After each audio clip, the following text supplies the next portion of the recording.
Why would you ever comment on someone's appearance like that? I don't know if there's any world where you can convince me that fat shaming someone is okay or justified, like, ever. Happy apple picking day! Quick reminders for our friends. If you want a chance for your story to be featured on Am I the Bad Apple, you can submit your story to my subreddit r/AmITheBadApple. And as a reminder, we all come from different branches of the apple tree. We all have different experiences in our lives that shape our perspectives and our opinions, and sometimes that makes us disagree on things. Of course, we talk civilly in the comment section, but it's okay if you can't convince someone to change their opinion. I've seen some very strange comments about, oh, well, I told you my side and you don't agree, so you're a bad person.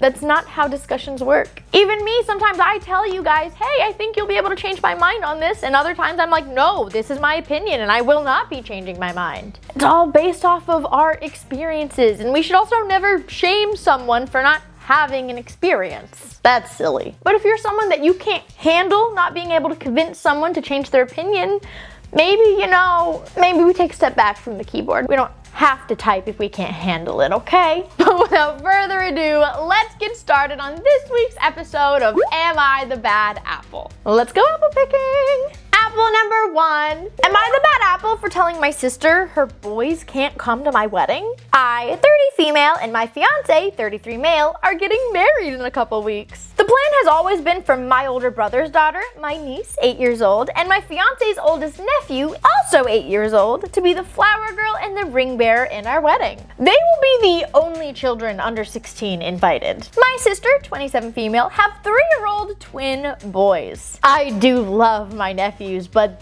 they are completely undisciplined. It's for that reason that my fiance and I decided on an age limit for the wedding. The only kids allowed at the wedding under the age limit are the 2 who will be playing a role in the wedding, and we know that the kids we picked for those roles will behave in an appropriate way. My sister asked me a while back if she could bring the twins to the wedding, and I said no, that they'd probably just be bored, and I wanted her to have a fun night out without kids. That's why I'm paying for a babysitter for them. I also told her that her kids weren't the only kids not invited, and only the kids who are in the wedding will be there. She pushed the issue, and after saying the same thing different ways 5 or 6 times, I said I don't want her kids at my wedding because they scream and they throw a fit whenever they don't get exactly what they want the second they want it. And that she can't keep them quiet herself because she's in the wedding. And it's definitely not fair for her to pawn off her horribly behaved children to other guests. Well,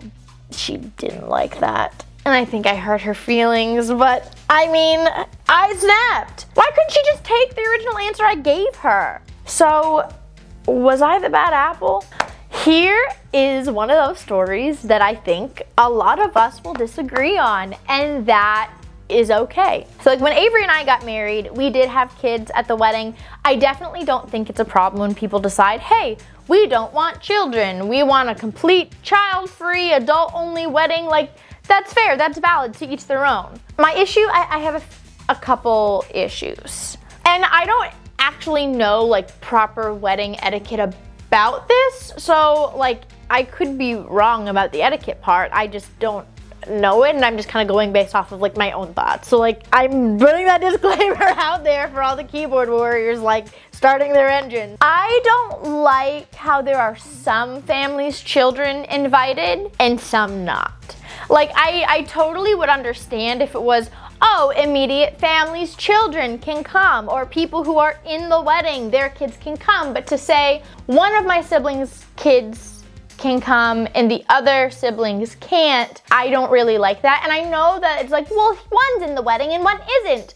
But I'm someone that I always get very like sentimental about, well, if this person's kids are in the wedding, then these people's kids have to be in the wedding because like we don't want family to feel left out. Like I'm that kind of person.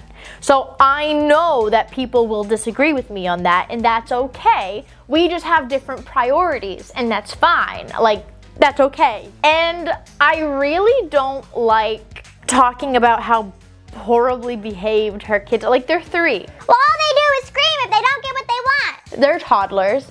I'm not a parent, but I do know that like terrible twos, I don't know what the one for 3-year-olds is called, but like they have those stereotypical little labels for a reason, because it's very normal for toddlers to throw tantrums, right? Like their little brains are developing and sometimes they can't like articulate what they're wanting, or like, you know, they can't handle some of the emotions that they're feeling. Like they're itty bitties, right? They're toddlers.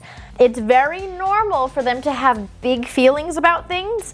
And you know, that's not for everybody. That's why when I taught, I was like, give me the big kids. I'm not interested in the littles. Like, it's a lot and it's not for everybody. But I think just like telling your sister how awful her kids are and how you don't want them around on your special day because they're Terrible, awful children. Now that being said, like, yeah, I think it's rude. I still think it's your choice if you want them there or not. You know, would I do the same thing?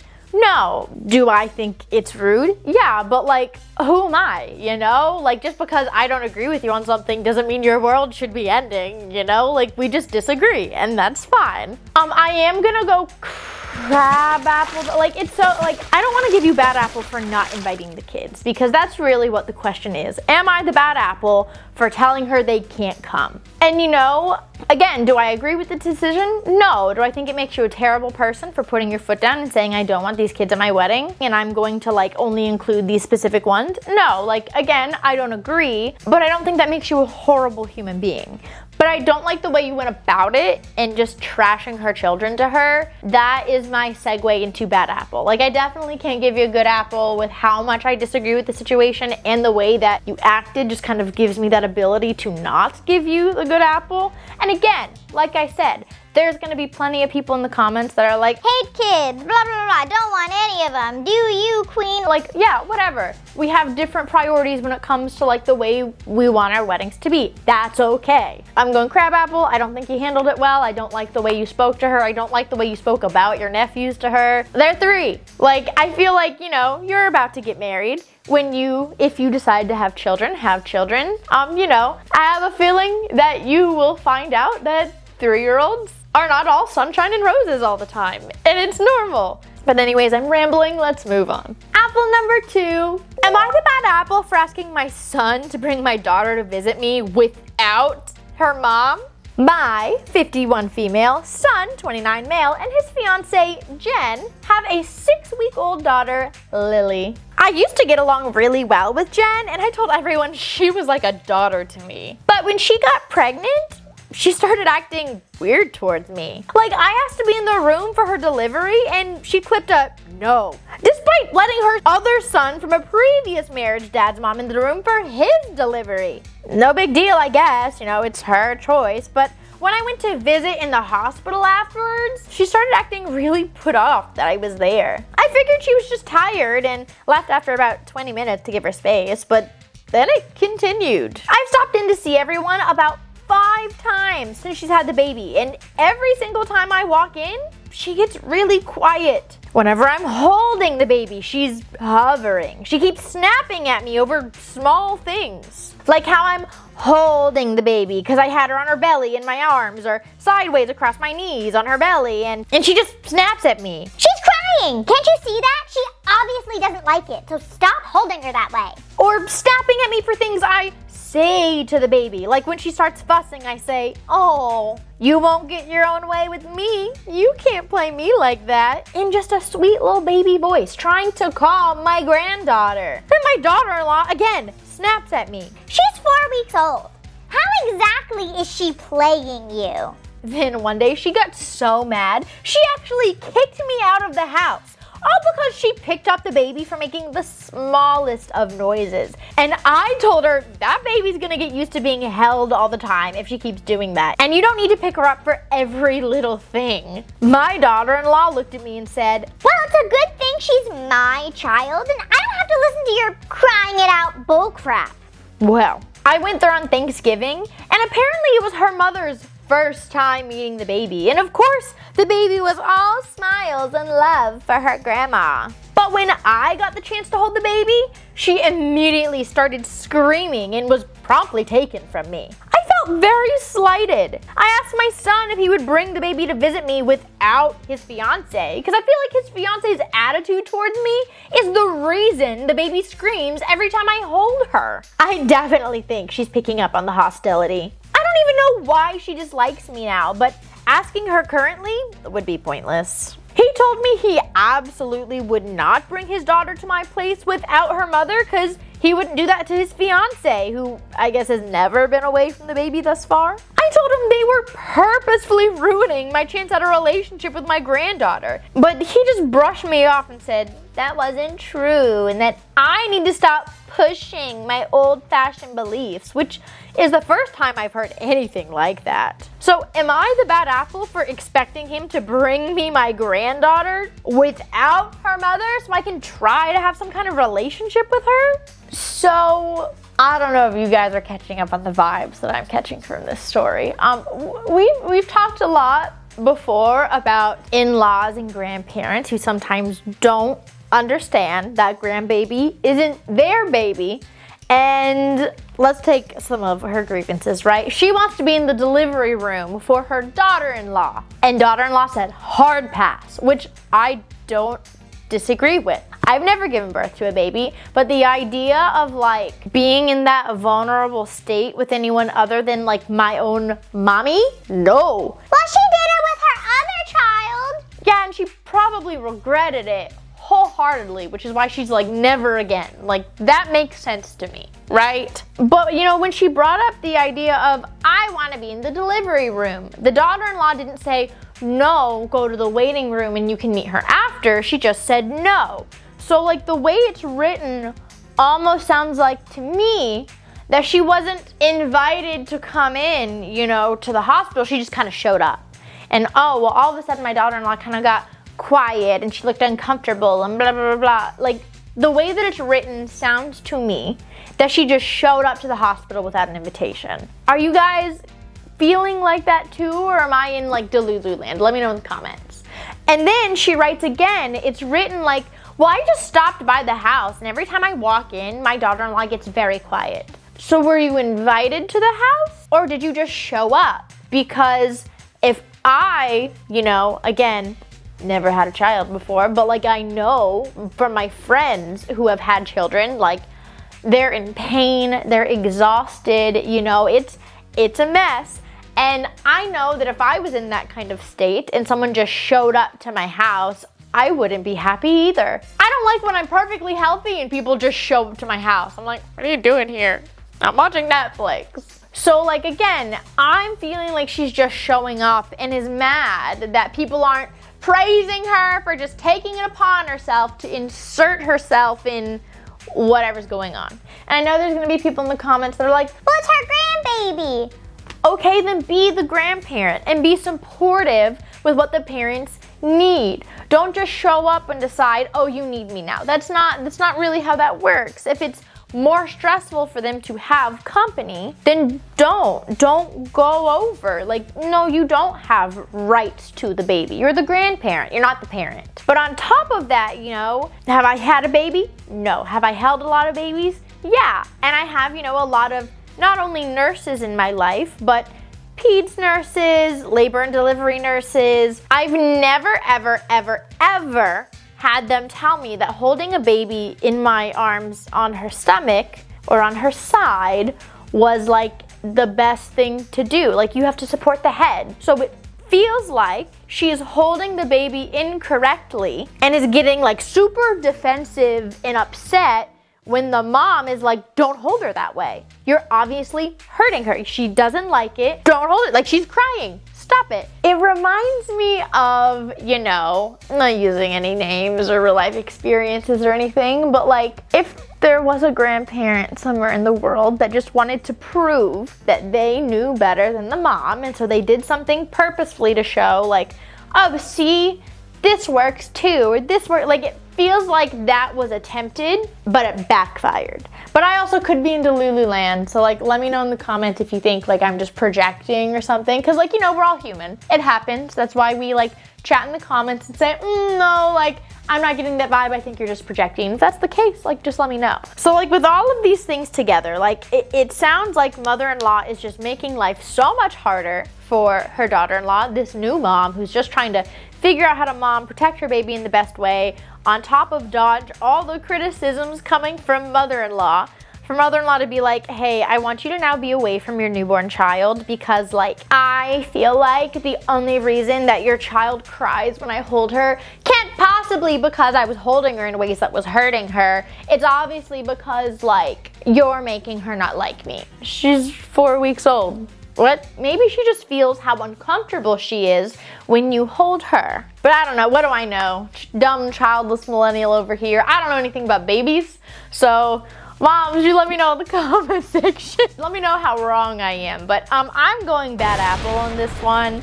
Mother-in-law just, I feel like she's crossing all the boundaries. She's making everyone uncomfortable. Now she's like, I want to separate this newborn baby from her mom. Don't worry about feedings. Like, she doesn't need to breastfeed or anything like that. Because, you know, of course, if she goes to visit without the mom, what are they going to do about feedings? All the things. I'm rambling today. I'm so sorry, guys. I'm really rambling today. It's a day. I'll move on. But I'm going bad apple. Apple number 3. Am I the bad apple for refusing to help my boyfriend?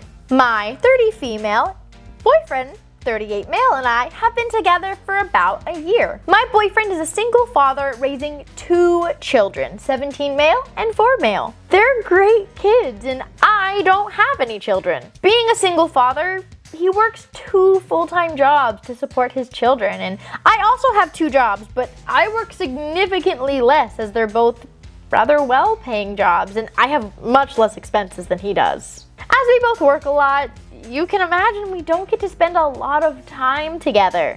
This definitely puts a strain on our relationship, but we've tried our best to make it work and we love each other deeply. Since I have more free time, I tend to spend a lot of this free time with my 2 closest friends, both of whom are stay-at-home wives. We like to go to brunches, spa days, movie nights, festivals. Basically, we just have fun enjoying life. My boyfriend often jokes about my life of frivolity and wishes he could have as much fun as I do. Lately, he's been trying to convince me to use some of my free time to get a 3rd job and help contribute to his bills so that he can take time off work and do some of those things with me. He said that with all my free time, another part-time job making a few $100 a week shouldn't be too hard. And then he would be able to work less and spend more time with me. While I would love to spend more time with my boyfriend, I don't necessarily want to do all the things that I do with my girlfriends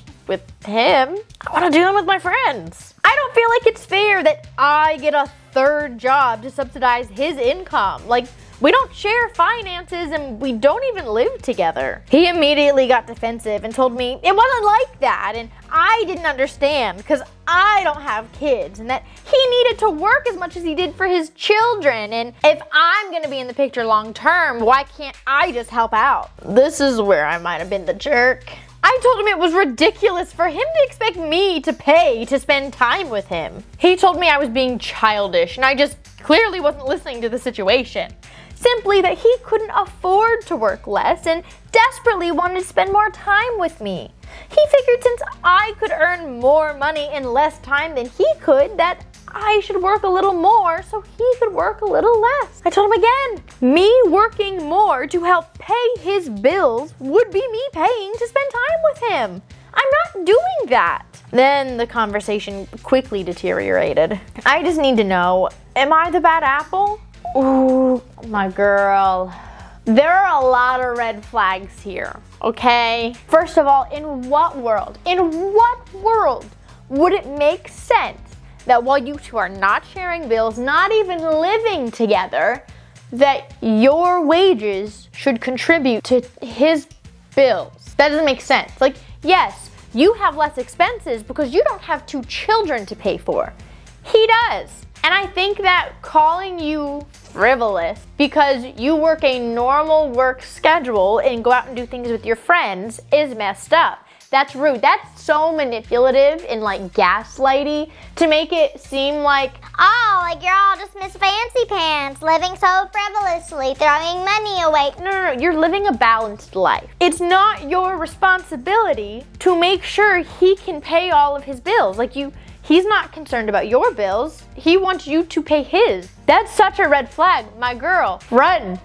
And you know, maybe he's not meaning it that way. Like, it comes off as he wants to turn you into his sugar mama, right? And I really want to give him the benefit of the doubt, because like I do genuinely, as much as I joke around about like the red flags we see in people in these stories, like I do genuinely in real life always want people to have the best intentions. Like I want it so badly, right? So I would like to believe he's not trying to sound as red flaggy as he is, and I would like to believe he doesn't just want you to take over all his financial responsibilities because like he can't handle the consequences of his actions. And at the end of the day, like consequences can be good or bad.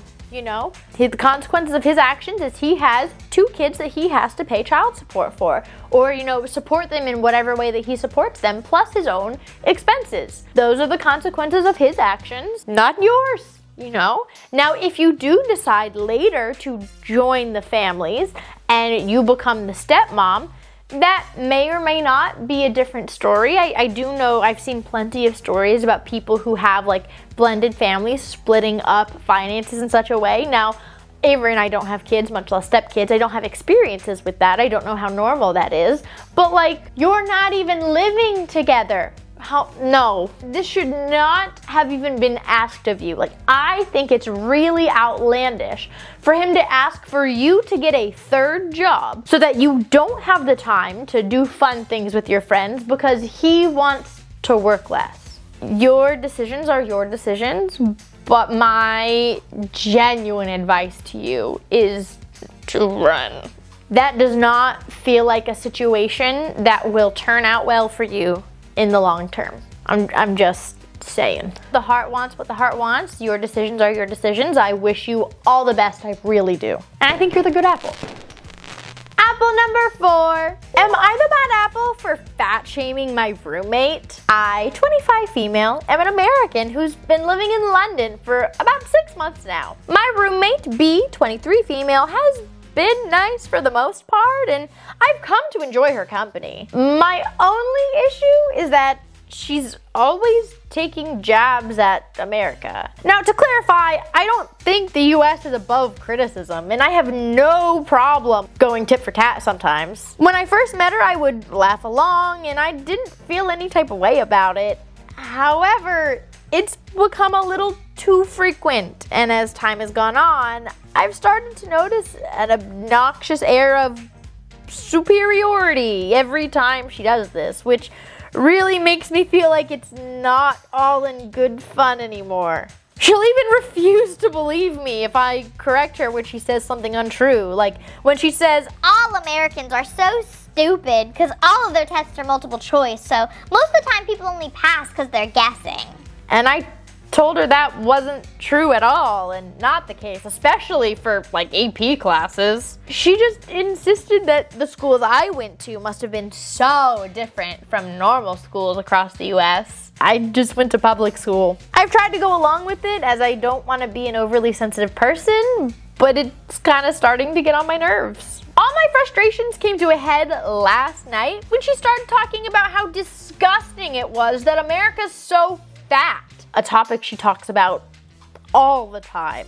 I was in a bad mood and I still tried my best to ignore her, but she just kept going. I've always had to bite my tongue when she talks about America's obesity epidemic because B is pretty overweight herself. I finally snapped and stopped biting my tongue and said, "Don't you think it's a little bit ironic?" She gave me a confused look and asked, "Why would I think that?" And to which I replied, "Well, I'm an American, but I'm a lot thinner than you are. This conversation would make so much more sense if you were the thin one and I was the fat one, but that's not the case." She absolutely exploded and told me I had no right to make comments about her body. After that, she locked herself in her room and now refuses to talk to me. I made some beef stew for dinner tonight as a peace offering, but she won't even acknowledge my presence. I feel bad about hurting her feelings, but I also feel like she shouldn't dish it out if she can't take it. I think this is gonna be another one where a lot of people have very different opinions.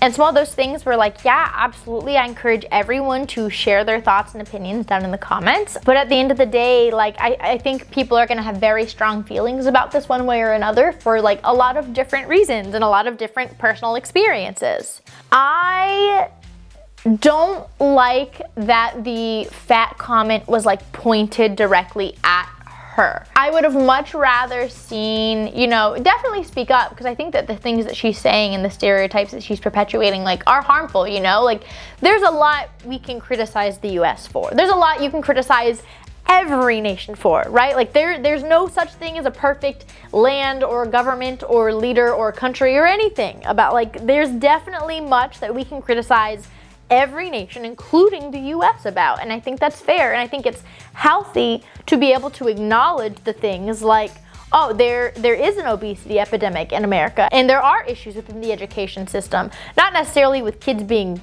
stupid, but like the education system itself is broken. Like I can tell you as a former teacher, yeah, like let's talk about these critiques and like talk about what ways can we better these nations, you know, like that's healthy. But I think just like critiquing countries to like give into stereotypes, you know, it's stupid. It's a waste of time. Like that's, So I think, you know, definitely standing up for yourself and the things that you believe in while your roommate's saying those things, yeah, I agree with that, but I don't like how it was pointed. That's so ironic because I'm thin and you're fat. Like I don't like how the end part was pointed towards her. I personally would have been like, well, I consider myself pretty thin. Like, do you not consider me thin? Like, would you say I'm fat? And when she's like, and then when she backpedals, be like, okay, yeah. So like, see, yeah, it's a problem in America, but like Americans as a whole, like aren't this stereotype. And I think maybe even saying like, you know, you said that you don't think that I'm overweight. Great, but when you're talking about Americans being fat, like that kind of messes with my psyche. Like that can be really harmful. Like that can lead to serious mental issues. So maybe we like don't keep talking about that. As someone who's struggled with really bad eating disorders in the past, I definitely would be affected if someone was just talking about, oh, Americans are fat all the time. Like I would start, you know, projecting those ideas onto myself. Like even in the last year, like I've done that, you know? So I think that definitely calling her on it is needed, but I don't like how pointed it was back towards her, because like that's just who I am as a person. Like I don't like poking jabs at people's appearance. And like, again, this is something that we might have different opinions on, but that's just me and my morals and my values that I'm never gonna sit there and, even if some of you guys might think she deserves it, I'm never gonna sit there and poke fun and be like, ha ha, well, you're fatter than me. Like, that's just not who I am as a person.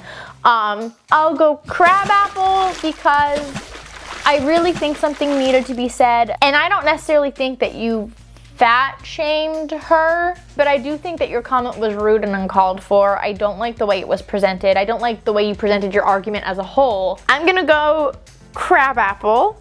And you guys in the comments just let me know if I'm not handling it delicately enough or if it's, you know, on point. Again, based on the wordage, like I don't feel like she fat shamed her. She just made a very rude and uncalled for remark and like focused too much on like her roommate's weight. But if that's not how someone in that situation would take that, like please let me know. Like again, we're all learning and growing and you're never too old to learn something new. So I definitely want to make sure that like if this is one of those moments that I need to use it to grow, like just let me know.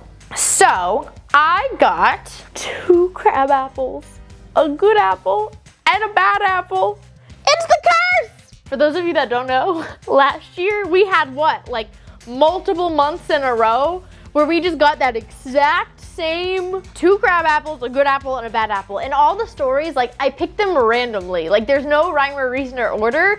It just happened that way. So like that's our curse. We're cursed today, or at least I'm cursed. Are you also cursed? Did you get something similar to me or different? Definitely let me know. I'm dying to hear your outcomes. I can't even think of the word today. I have like a weird surge of energy today. For your well wishes, it is Hanukkah. It is Hanukkah. Happy Hanukkah to those of you who are celebrating. For my well wishes for those of you who are celebrating is that you have a wonderful time with your family, that you have lots of latkes. I don't dip mine in applesauce. I'm sorry. I don't. I like them plain because I'm a plain girly. And if you're not celebrating, that is okay. I still hope you have a wonderful, amazing week. Maybe look into like what latkes are. Find a Jewish friend. Ask to go to Hanukkah, because you know, I don't know about you guys, but like our Hanukkah week, it's always like the more the merrier, everyone come by. Like my brother has had his friends from high school. My brother's now what? He'll be 25 this year? Oh my God. This is their 10-year anniversary of coming to our house for Hanukkah. None of them are Jewish, and it's perfect. Find a Jewish friend, go eat some latkes, have some sivganyot, get to know like the good food of the season. Those are my well wishes for you. And as a last reminder, if you want a chance for your story to be featured on Am I the Bad Apple, you can submit it to my subreddit, r/AmITheBadApple. And thank you guys so much for hanging out with me. I love y'all and hope to see y'all next week. Bye, my lovelies. Mwah.